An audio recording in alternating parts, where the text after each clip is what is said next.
Dear learner, welcome to live teleconferencing Con. In this session, we will discuss about the good governance approach. This topic comes under BPAC 101131, that is BA General and BA Public Administration Honors. So, as a student of public administration, as you all know that public administration is the central part of the state. It means public administration constitutes of ministries, executive agencies, and various organizations. It consists of, yes, you can say that it is a central part of the government, and it is not a new activity also. It is as old as that organized human society. When the people started living together, they used to have some kind of a system, normative system, and they have a rules, regulation, and kind of an informal system also used to be there. So it is not a new one. As a field, also it is not a immortal, and it won't be diminished also. It won't perish also. But it is one of the major constituents of the state, and it is the instrument of the state. Why I am saying instrument of the state is that the goals and objectives of the state are accomplished by the public administration official, public through public administration only. So what do you mean by goals and objective? So the goals and objective is that the government used to that to provide the welfare activities, or that otherwise you can say that the success or failure depends upon the goals and objectives of the government. That goals and objectives used to be a that implementer, or you can say that it used to be instrument, or you can say that it used to be that it used to be done by through the public administration. So the major goal of the state is always been a governance. So now the question is that why it is governance? That last few decades, after 20 years before, last 20 years, we are using the word governance, and it is it has become a buzzword also. That governance, governance, it is means it's like a state's performance. That I will discuss about the difference between public administration and governance in detail.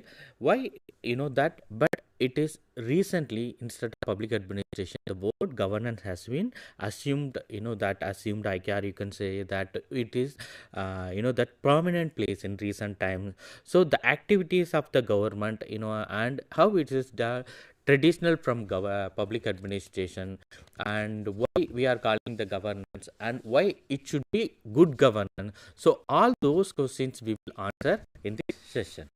So before going to the concept of governance, first we will discuss about the good governance. We will discuss about the concept of governance. This concept of governance is not new to India. Okay, actually I can say that it is not a modern concept to India.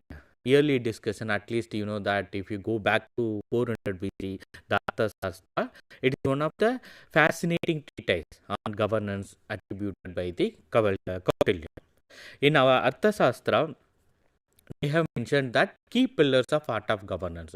One is that it is emphasizing justice and ethics and anti-bureaucratic tendencies and all. So when it comes to empathizing justice, means that in the Arthashastra, they have mentioned it that it's a fair treatment of all citizens. That is called justice for all citizens. And ethics. What do you mean by ethics? Ethics is a moral conduct in admin. And third one is the anti-autocratic functions, like for tendencies. It's like that welfare of people should be come first. We have to give focus upon the welfare of the people. And if you look into that, that Artha in the Kautilya, he further detailed the duty of the king, how to protect the wealth of the state and its subjects, and how to enhance it, and how to maintain, and how to safeguard the wealth of the people, and as well as the interest of the subjects also. So the government of the state has always been the sole provider of the goods and services. That's what that what is the major role of the government is that providing welfare. You can say that it's providing being provider of goods and services to the people. Like for example, based on that, the government is an instrument of the state, has always been the sole provider of goods and services. It mentioned in the Kautilya Arthashastra. In that, if you look into that, good governance is deeply rooted in that Indian tradition only. So, like for example, if you look into the Arthashastra perspective, it is the classical foundation of modern governance principle. So, that it is not new to India due to that Arthashastra. Like for the, for the, as I already mentioned it, last few decades, that we are talking about the governance. So, governance, that the word governance first used as by Harlan Cleveland in the 1980s. He has used the in his book 1970s. His book is called the Governance of Diversity. So in this book, he has mentioned that word governance. So what he said that his famous quotation is that what the people want is less government and more governance. He said that, I quote again, what the people want is that less government and more governance. So what do you mean by less government and more governance? So less government in the sense bureaucratic control. Okay, it is a bureaucratic control. It is red tapeism. It is a rigid decision making. So what do you mean by that? More governance in the sense we are moving into the participatory decision making. So this is what they said, that it is a participatory decision making. Normally we can say that when even many politicians during used to say that we need more government, we need less government and more governance also. It means that we are moving into the traditional bureaucratic control to participatory thinking. Participating decision making and participatory development planning. So many things are also there. Also, there was a further shift in the concept. Okay, that there was a kind of a prefix good was added to making qualitatively positive. So the problem is why we added the word good. It is like so no longer that it's not only the managing the public affairs. Government is not only about the ruling the state, ruling the country, ruling the nation. They have to rule, they have to manage, they have to control, they have to emphasize everything in the right way. So they want to make it everything in the right way in some certain principle. That is the reason they have added the word good governance. Like for example, as a student of public administration, we always think that why the word governance has been pop up. Okay, why क्यों आया? Ever since, like for example, in 1989, the World Bank said that Africa is a crisis in governance. Okay, because that when they said that in 1989 it is a crisis of governance, that was the beginning. The governance word started using, and after that it becoming a central theme also, because it not exclusively associated with the politics of development the post-colonial world. The term governance, that after that what happened is that mostly it used by the term by the international donor agencies like the World Bank, the United Nations Development Program. So these are the agencies they started using continuously. So the prominence of the word governance has been spread towards the others. So you can think that why the word these international organizations want to that that introduce in like why they have to raise a concern over African countries is like that there was that post colonial that they have started developing. Actually they have used to give a lot of aid to the African countries. You can say that structural program, post-structural program. So when they are distributing the kind of development or any other aid, the African countries, they found that some kind of a deficiency in the there kind of a deficiency in the system of developing countries. So you can say that what is the major problem we always used to say that one is that lack of transparency, the lack of transparency in the sense it is a kind of a rigid rule. You know that you doesn't know what's happening the inside, and the weak accountability, there is no accountable to all, and then inefficient public sector management, there is no proper bureaucrat organization or government organization, and the final one is the absence of legal framework. So these four things they have found, that these international organizations found in the developing nations. So they felt that it is a big hurdle, even though they used to give a aid to the nations, but that's not used properly. So they have started some kind of a methodology, or you can say that some kind of a system. So these included because why it is like that, there is some kind of a non-availability of information to the people, and there was some various things used to be there. So the donor agencies and the international organization, they have demanded the good, actually good in the sense they want to bring something good, they want to bring something bring something a new structural adjustment, or you can say that a new reforms in the administrative system in the developing countries. So the word governance emerged, effective and accountable management of the affairs of our country at all levels. So like for example, after the liberalization, privatization, globalization, we need efficiency. So the effective efficiency word used to come from the privatization. So now we are slowly adapting towards the new public management principles also, and privatization also. So the core concept, you can say that it came from that, they came like to improve the effectiveness and efficiency of the affairs of the country at all levels. So slowly and popularly what happened, that the good governance were authenticated by the World Bank. So the World Bank has played a major role to bring this board, or you can say that the system, or you can say that core principles of good governance also. Like for example, the good governance report has been published 3 decades ago, but still it has a paradigm slowly that it is replacing the word notion of governance also. And if you look into that, that the idea of governance slowly replaced a narrow notion of the government. Okay, that governance is replacing the notion of government. Like government in the sense, I already said that it is a kind of formal institution, it is a kind of a formal bureaucracy, but governance is how power and resources are managed by the multiple actors. You can say collectively solving problem, you can say that searching solution to the problem. Example, earlier government in the sense judiciary, legislative, executive and judiciary. So the governance is brought out the legislative, executive, judiciary, private sector, non-governmental organization, civil society organization. So they want to bring the people also. So it kind of they are bringing some kind of a participatory decision making and all.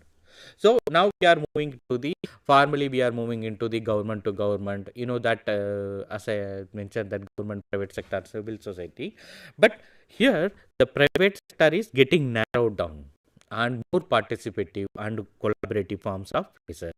Like that there is a kind of a divide between the private and the public sector is slowly reducing. You know that many sectors it is slowly to become a privatization also, and there is some kind of a that participatory collaboration, participation, and there was some kind of a governance of civil societies also there in the place.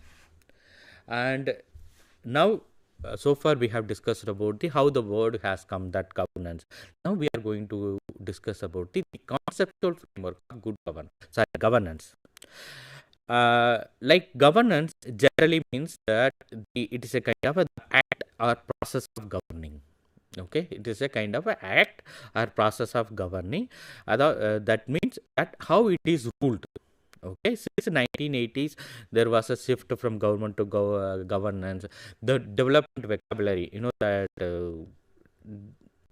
uh, development of vocabulary also changed a lot. That it's not only semantic change, it reflects a deeper meaning in how societies manage problems in collectively. As I already mentioned that earlier, it is a government means only government. Now we are moving into the collectively with various actors. So in the collective decision making, so there are various things are there, how decisions are made and how it is implemented, and that another thing is that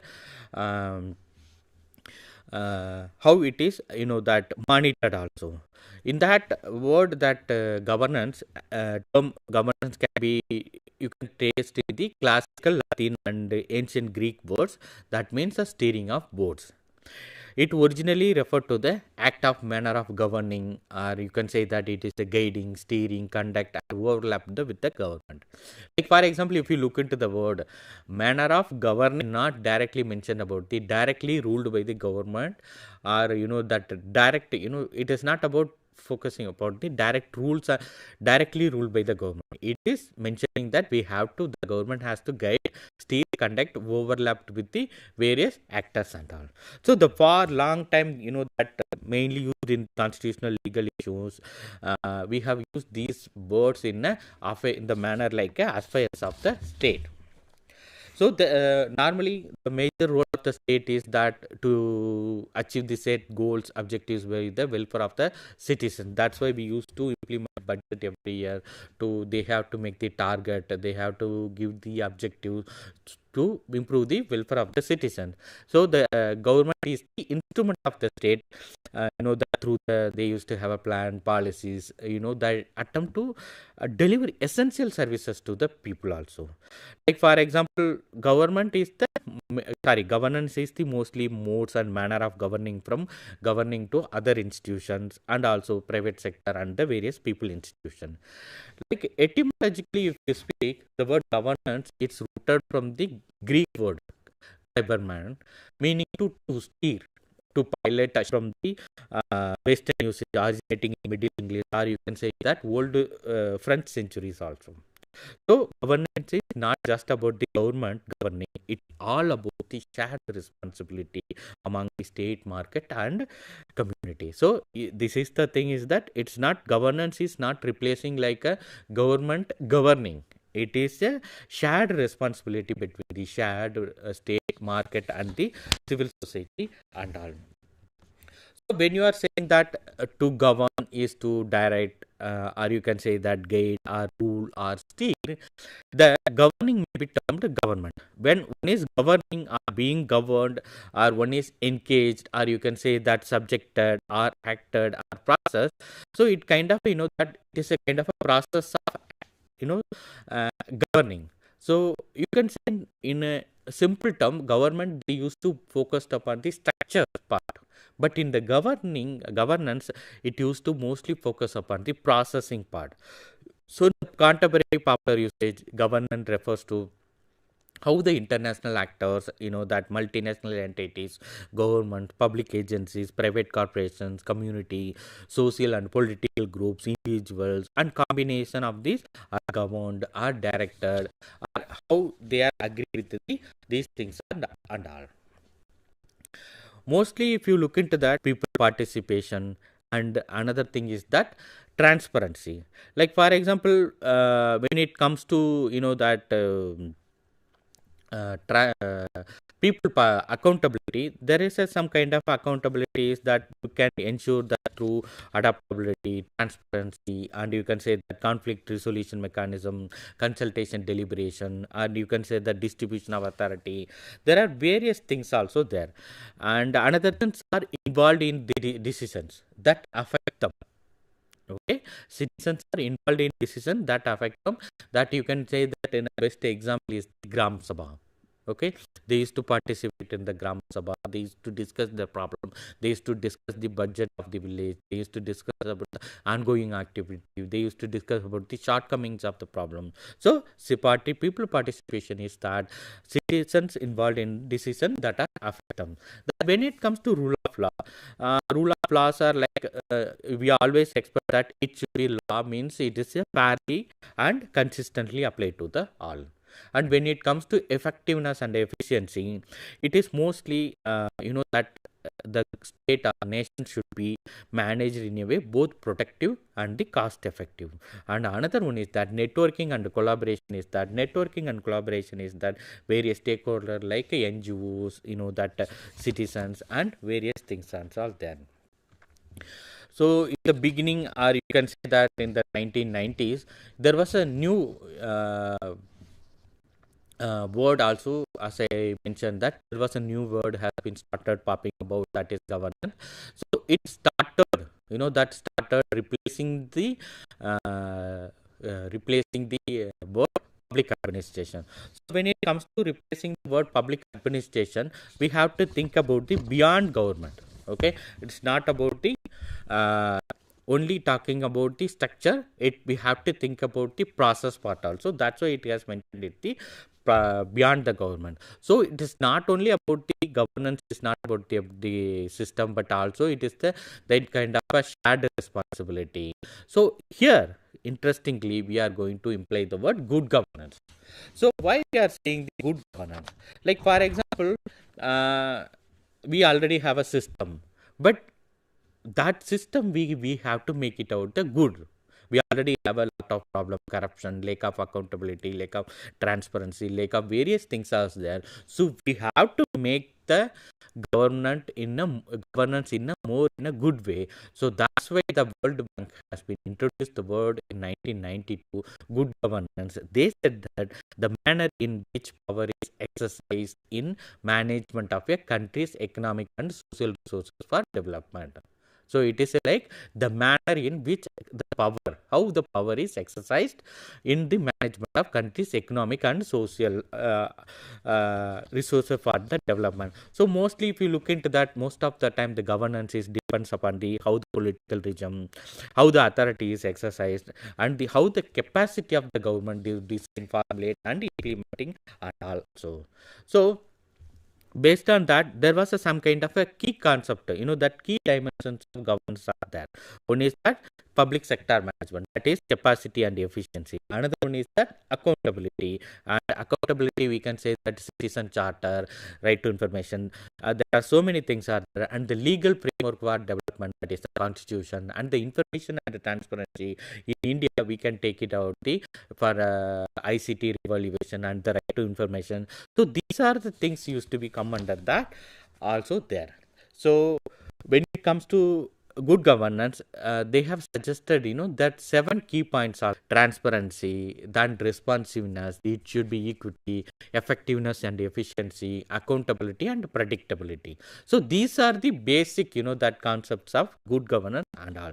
So why we have to mention that if you have a participation on our people, if you have a rule of law, if you have a transparency, if you have a responsiveness, if you have equity, if you have effectiveness and efficiency, if you have accountability, so that means then we can achieve the good governance and all.